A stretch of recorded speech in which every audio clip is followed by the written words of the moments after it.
Suprabhatam students. देखिए, आज हमारा टॉपिक जो चल रहा है वो सरयू गद्य खंड का अध्याय 20 भक्ति आंदोलन और तुलसीदास। ये एक आलोचना लेखन है और लेखक है डॉक्टर रामविलास शर्मा। लेखक के माध्यम से कल हम बता रहे थे कि आधुनिक काल में जड़ चेतन सगुण निर्गुण ज्ञान और भक्ति, इनमें जो आलोचकों ने जो भेद किए हैं वो भेद आलोचकों के लिए बहुत महत्वपूर्ण हो गए। इनमें भेद उस समय भी थे, भक्ति काल में भी थे, लेकिन उतने दृढ़ नहीं थे जितने की आज, उतने दृढ़ नहीं थे जितने की आज हैं। और तुलसीदास जी इन बंधनों को तोड़ने और उस काल के अन्य कभी भी ये जो सगुण निर्गुण ज्ञान भक्ति और जो है क्या नाम से जड़ चेतन, इनके बंधनों को तोड़ने की कोशिश की है उन्होंने, नहीं कि दृढ़ करने के लिए। जायसी ने लिखा है, परगट गुप्त सो विश्वव्यापी, धर्मी चीन न चीन पाप। यानी जो गुप्त है वो ही प्रकट होकर के और सगुण रूप में आया। गुप्त कौन है? अदृश्य निर्गुण ब्रह्म की जो उपासना करते हैं, जो निर्गुण ब्रह्म की उपासना करते हैं वह गुप्त रूप अर्थात अदृश्य, वह निर्गुण परमात्मा जो विश्व में व्याप्त है, वही प्रकट होकर के और सगुण रूप में उसकी आराधना की जाती है, वही सगुण रूप में। तो निर्गुण और सगुण एक हुए ना, ये इसी बात को बताना चाहते हैं। घर में चीन न चीने पाते, चीन का मतलब होता है समझना, अंडरस्टैंडिंग, पहचानना। तो जो धर्मी व्यक्ति, जो धार्मिक व्यक्ति होते हैं वो इसको पहचान जाते हैं कि सगुण और निर्गुण दोनों एक ही हैं। न चीने पापी, पापी लोग नहीं पहचानते। जो ढोंगी लोग होते हैं, पापी लोग, वो नहीं पहचानते। गोस्वामी तुलसीदास जी ने भी जो है इसी के समकक्ष लिखा है, अगुण सगुण दुई ब्रह्म स्वरूपा। अगुण सगुण दुई ब्रह्म स्वरूपा।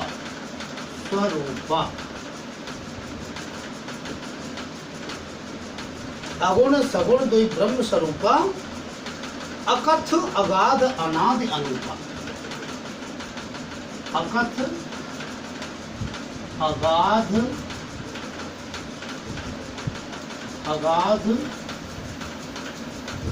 अनादि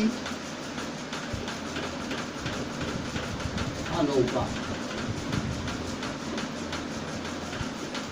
तुलसीदास जी ने भी ये बात कही है, ये तो कही है जायसी ने, ठीक है। और ये बात कही है किसने? तुलसीदास जी ने। तो तुलसीदास जी ने कहा है कि अगुण मतलब निर्गुण और सगुण दुई दोनों ब्रह्म स्वरूप, ब्रह्म के ही स्वरूप है। चाहे वह निर्गुण है तो सगुण है, तो ये दोनों ब्रह्म के ही स्वरूप है। अकथ मतलब इनका ऐसा स्वरूप है कि we can not explanation about the god. हम इस भगवान के बारे में हम वर्णन नहीं कर सकते। दैट इज इम्पॉसिबल, ये असंभव है, क्योंकि we have not any dictionary about the explanation of the god. हमारे पास में ऐसी कोई डिक्शनरी नहीं है, हमारे पास में ऐसा कोई शब्दकोश नहीं है जो भगवान के बारे में वर्णन कर सके, क्योंकि हमारे पास इतने शब्द ही नहीं। तुलसीदास जी ने इसी बात को कहा है, तुलसीदास जी ने इसी बात को कहा है। अकथ यानी उसके बारे में कहा नहीं जा सकता। अगाध यानी उसकी गहराई तक नहीं पहुंच सकते, अगाध है, उसकी गहराई तक, ईश्वर के स्वरूप की गहराई तक हम नहीं पहुंच सकते, अनादि। और चूंकि परमात्मा जो है उसका कभी प्रारंभ ही नहीं हुआ, अनादि है। अनादि का मतलब भगवान का वो स्वरूप है जो कभी शुरू नहीं हुआ, बल्कि पहले से ही है, पहले से ही था, है, रहेगा, अनादि है। भाई आदि किसी चीज की शुरुआत होती है, तो परमात्मा की तो शुरुआत क्या है, शुरू से ही है। परमात्मा का तो स्वरूप हमेशा ही रहा है, इसलिए अनादि। और अनूपा, वह अद्भुत है, उसका स्वरूप बड़ा अद्भुत है, अद्भुत है। उसकी लीलाएं, उसकी क्रियाएं, उसके कार्य, उसके स्वरूप सब अद्भुत है। तो इसलिए तुलसीदास जी ने कहा है कि अगुण सगुण कोई ब्रह्म स्वरूपा, अकथ अगाध अनादि अनूपा।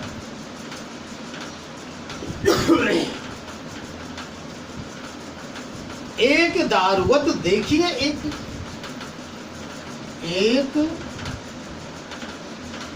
दारुवत देखिए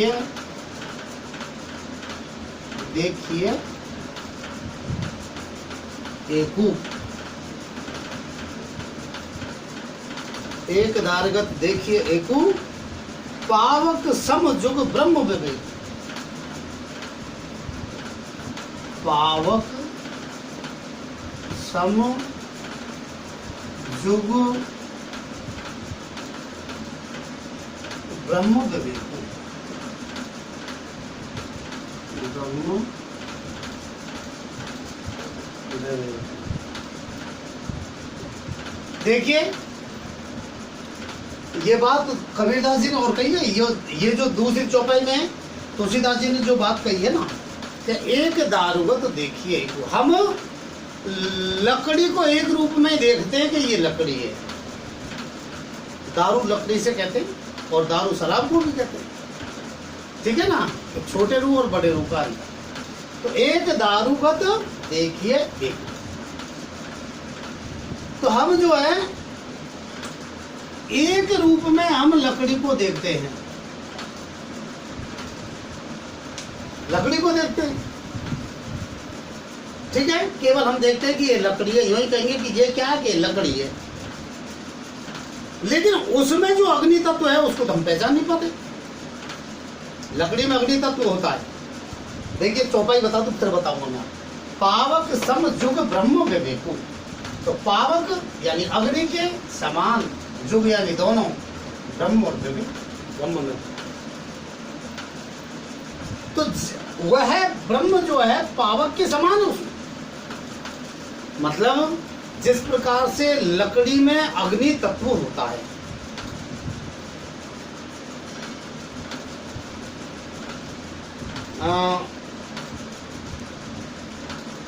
हम जानते हैं कि लकड़ी जो है जलती है, लकड़ी जलती है। जिस चीज में अग्नि तत्व नहीं होगा वह नहीं जलेगी, और लकड़ी में तो वैसे ही मौजूद रहता है। कैसे? लकड़ी के ऊपर, लकड़ी को बहुत देर तक अगर अपन रगड़ें तो उसमें से अग्नि प्रज्वलित हो जाती है। आपने डिस्कवरी चैनल में देखा होगा, वो जो एक रिस्की मैन है, जो क्या नाम है उसका, जिसने मोदी के साथ भी वो फिल्म बनाई थी, वो व्यक्ति जंगल में जाता है, लकड़ी के ऊपर लकड़ी रगड़ करके और जो है अग्नि प्रकट कर लेता है। अब वो आग कहाँ से आई? अगर लकड़ी में आग थी नहीं तो वो आग कहाँ से गई, बताइए आप। तो ये ब्रह्म का जो रूप है वह उसी प्रकार से होता है। जो प्रकट हम मूर्ति, प्रकट स्वरूप देख रहे हैं, वो उसका प्रकट स्वरूप है। लेकिन जो व्याप्त है, जिसको दिखाई नहीं दे रहा, वो जो है वो निर्गुण स्वरूप है। कहने का मतलब ये है कि सगुण और निर्गुण दोनों ब्रह्म के एक ही स्वरूप, ब्रह्म के दोनों एक ही रूप हैं। ठीक है। निर्गुण और सगुण, सगुण परस्पर विरोधी नहीं है, एक ही सत्ता व्यक्त और अव्यक्त दोनों है। एक ही सत्ता ईश्वर की, व्यक्त मतलब सगुण रूप में और अव्यक्त निर्गुण रूप में, दोनों की सत्ता एक ही है। कबीर की उक्ति है, तह चेत अचेत खंब दो। कबीर की उक्ति है, तह चेत अचेत, तह चेत अचेत खंब दो, खंभ दो मन रचा है हिंडोर। मन रचा है हिंडोर, तह झूले जीव जहान, तह झूले जीव जहान,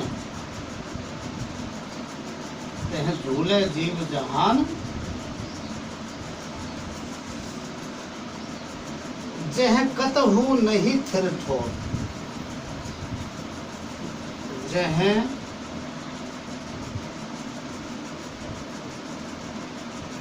कतहु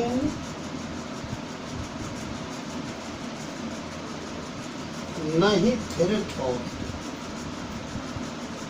नहीं थिर ठोर। देखिए कबीरदास जी ने भी यही बात कही है, तह चेत अचेत खंभ दो, कि वहां ये चेत यानी सचेत यानी सगुण और अचेत यानी निर्गुण, ये दोनों ही दो खंबे हैं। ये दोनों ही खंबे हैं, छत को डांटने वाले, छत को रोकने वाले। तो दो मन रचा है हिंडोर, हमारा मन जो है इन दोनों में रम जाता है, किसी का निर्गुण में किसी का सगुण में। तह झूले जीव जहान, इनमें जो जीव इस संसार में भटक जाता है कि नहीं हम सगुण नहीं हम निर्गुण को मानेंगे, या वो असमंजस में जहाँ जीव जब पड़ जाता है, ऐसे उस जीव को कहीं भी ठिकाना नहीं है उसका। कहने का मतलब ये है कि जहाँ सगुण और निर्गुण का जो असमंजस है जब जीव के मन में उत्पन्न हो जाता है, तो वह जीव अपना उद्धार नहीं कर पाता, उस जीव का उद्धार नहीं हो पाता, उसको कहीं भी जो है, जो स्थिर नहीं रहते, नहीं स्थिर, जो स्थिर नहीं रहते, नहीं छोड़, उनको कहीं छोड़ नहीं है, मतलब उनका स्थान नहीं है, अर्थात उनको जो है उनकी सदगति नहीं हो पाती।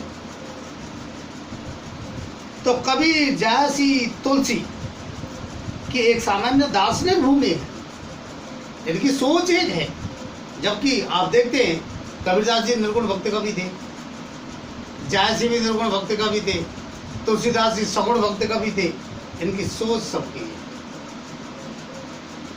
एक ही दार्शनिक भूमि है। उसी के अनुरूप उनके साहित्य की सामाजिक विषय वस्तु में बहुत बड़ी समानता है। उनकी जो साहित्यिक जो विषय वस्तु है, साहित्य का जो विषय है, उस विषय में बहुत कुछ समानता है। मतलब जिन विषयों पर साहित्य लिखा है वो समान रूप है उनके। भक्ति आंदोलन अखिल भारतीय सांस्कृतिक आंदोलन था। हमारी संस्कृति सुधर रही थी, हमारी संस्कृति में संस्कार कहाँ से आते हैं? धार्मिक ग्रंथों से आते हैं।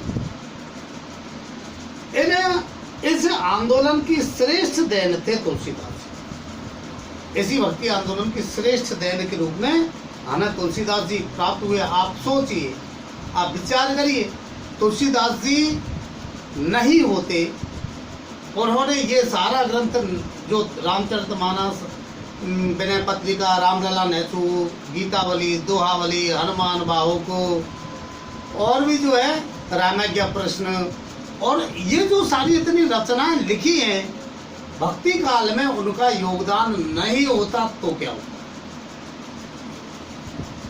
तो ये होता कि भक्ति काल उतना उत्तम कोटि का नहीं होता।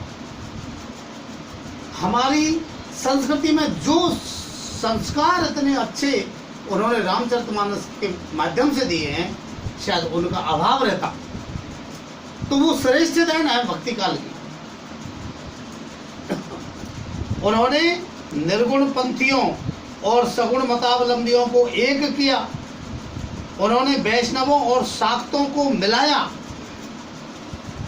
वैष्णवों और शाक्तों को मिलाया। वैष्णव विष्णु की उपासना करने वाले और शाक्त होते हैं शक्ति की, दुर्गा की उपासना करने, इनको मिलाया। वैष्णवों को और शैवों को मिलाया। वैष्णव विष्णु की उपासना करने वाले और शिव की उपासना करने वाले, इनको मिलाने का काम किया। उन्होंने भक्ति के आधार पर जन साधारण के लिए धर्म को सरल और सुलभ बनाकर पुरोहितों के धार्मिक अधिकार की जड़ें हिला दी। ये बहुत महत्वपूर्ण बात है। तुलसीदास जी ने जो है भक्ति के आधार पर जन साधारण के लिए धर्म को सरल बना दिया, सामान्य लोगों के लिए धर्म को सरल बना दिया। इसीलिए तो उन्होंने हिंदी में यानी अवधी में इसकी रचना की थी रामचरितमानस की भी। तो तुलसीदास जी तो संस्कृत के प्रकांड पंडित थे, प्रकांड पंडित थे तुलसीदास जी संस्कृत के। आपने देखा है हर एक तुलसी रामचरितमानस में जितने भी 7 कांड हैं, उन सभी कांडों में जो है शुरू में संस्कृत में श्लोक है। कितनी उत्तम कोटि के संस्कृत के श्लोकों से ही तो शुरुआत उन्होंने की है।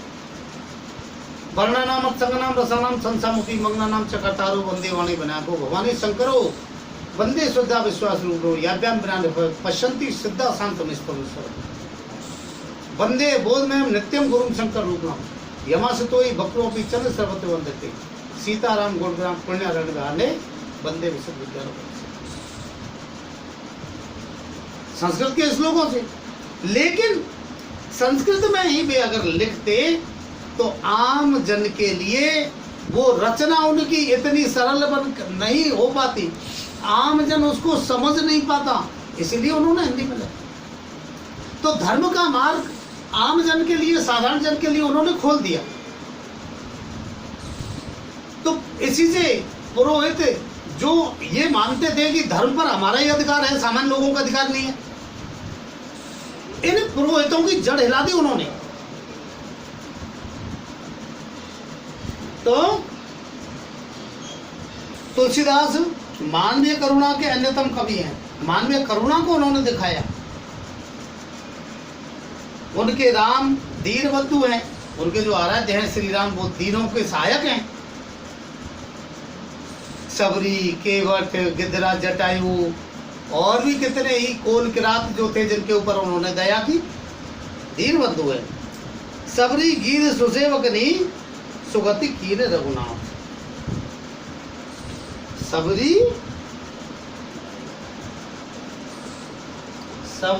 गीत सुसेवकनी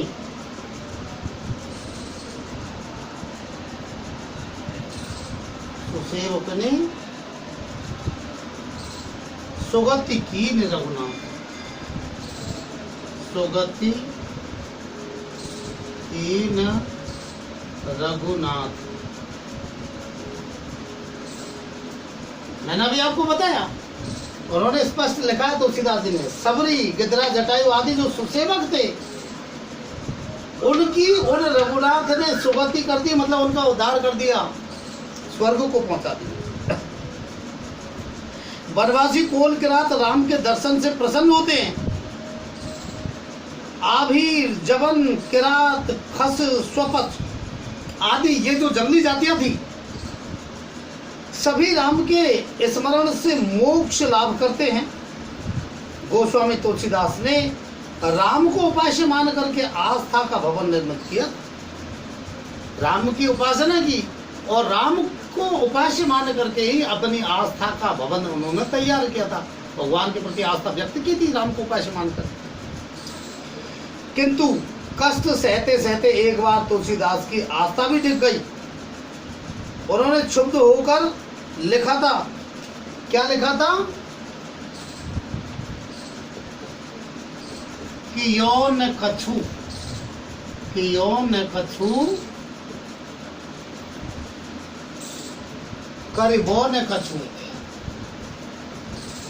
करिबो न कछु, कि यौन कछु करिबो न कछु, मरबो ही रहो है। करिबो न कछु, कहिबो न कछु, कहिबो न कछु,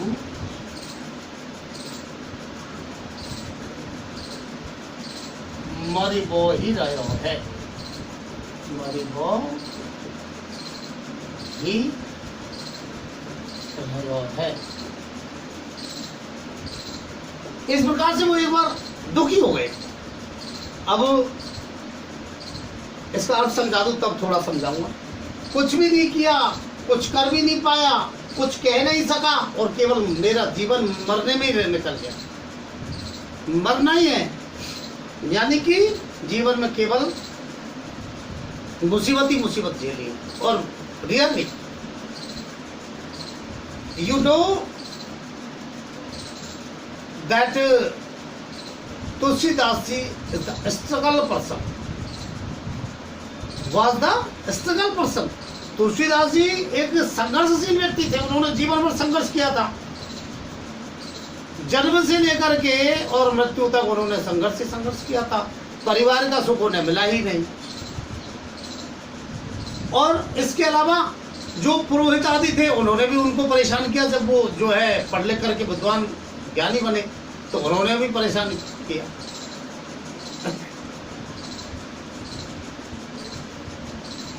इससे उनके मर्मांतक कष्ट की कल्पना की जा सकती है।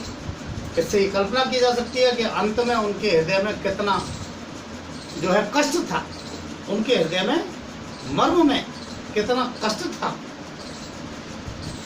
भक्ति साहित्य निराशाजन्य साहित्य नहीं है, यद्यपि उसमें निराशा भी है।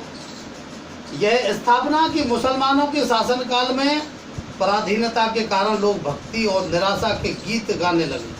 बहुत से लोग ये मानते हैं कि भक्ति काल में जो है उस समय मुगल शासन था भारत में, तो वो उनके अत्याचार हो रहे थे हमारे हिंदुओं के ऊपर। तो लोग ये मानते हैं कि उनके अत्याचारों से दुखी होकर के ही भगवान के गीत गाने लगे वो। लेकिन ये जो तर्क है ये अवैज्ञानिक है। भक्ति आंदोलन तुर्क आक्रमणों से पहले का है। गुप्त सम्राटों के युग में ही वैष्णव मत का प्रसार होता है। गुप्त सम्राटों का जो काल था उस समय ही वैष्णव मतों का प्रसार होता है। तमिलनाडु भक्ति आंदोलन का केंद्र रहा है। उस समय वैष्णव आंदोलन चल रहा था, उस समय वैष्णव मत का प्रचार हो रहा था। तमिलनाडु भक्ति आंदोलन का प्रमुख केंद्र रहा है। जहां मुसलमानों का शासन नहीं था, वहां मुसलमानों का शासन नहीं था। स्वयं अनेक मुस्लिम संतों ने इस आंदोलन में योगदान दिया था। रहीमदास जी हैं, कबीरदास जी हैं, ऐसे और भी जो है बहुत से मुस्लिम कवि थे, उन्होंने भक्ति आंदोलन में सहयोग दिया। तो इस प्रकार से इसके अलावा इससे आगे हम पढ़ेंगे आपको